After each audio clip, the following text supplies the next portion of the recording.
ग्रामस्थांनी जिल्हा परिषद शाळेला ठोकले कुलूप। नंदुरबार तालुक्यातील शहादा तालुक्यातील तराडी तबो येथील जिल्हा परिषद शाळेत पटावर 108 विद्यार्थी असून दररोज 70 ते 80% उपस्थिती असते।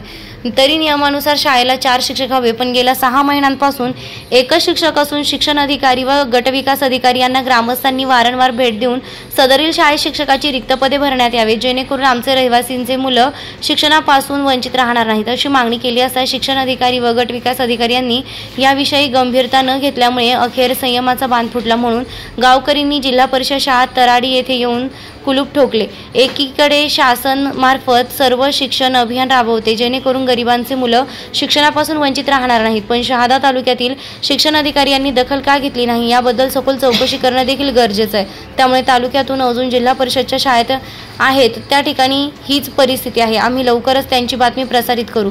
सदरील शाळेत शिक्षक भेटतील का नाही, मुलांना शिक्षण मिळेल का नाही, गरिबांचे मुलं शिक्षणापासून वंचित राहतील का, सदरील प्रशासनाला जाग येईल का, याकडे जिल्हावासियांचं लक्ष लागून आहे। MDTV साठी संजय मोहिते, शहादा। 8 विद्यार्थी या शाळेत शिकत असताना सुद्धा फक्त एका शिक्षकावर कारभार हे प्रशासन करून घेत आहे।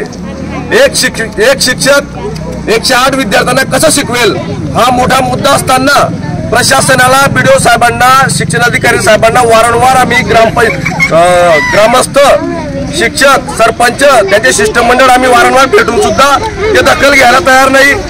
हे प्रशासनाचे बिनलायक अधिकारी यांना कसली या विद्यार्थ्यांची काळजी नाही, हे निर्लज्जपणे ऐकून घेतात आणि आम्ही करू आज 10 दिवसात तिथं दुसरे शिक्षक नेमू, 2 शिक्षक देऊ, 3 शिक्षक देऊ, परंतु हे नालायक निर्लज्ज अधिकाऱ्यांना काही घेणं नाही।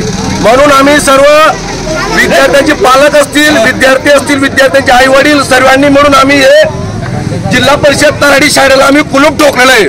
जोपर्यंत आम्हाला इथं शिक्षक उपलब्ध करून देत नाही, 2 शिक्षक अतिरिक्त उपलब्ध करून देत नाही, एकच शिक्षक आहे इथं, 108 विद्यार्थी आहेत, 80-90% विद्यार्थ्यांची उपस्थिती रोज असते, परंतु हे प्रशासनाचे काही अधिकारी ही आमची दखल घ्यायला तयार नाही।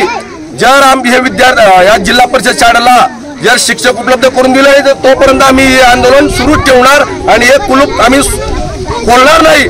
म्हणून विनंती आहे मला शासनाला, प्रशासनाला की त्यांनी इथं विद्यार्थ्यांना शिक्षक, या शाळेला शिक्षक उपलब्ध करून देण्यात यावे।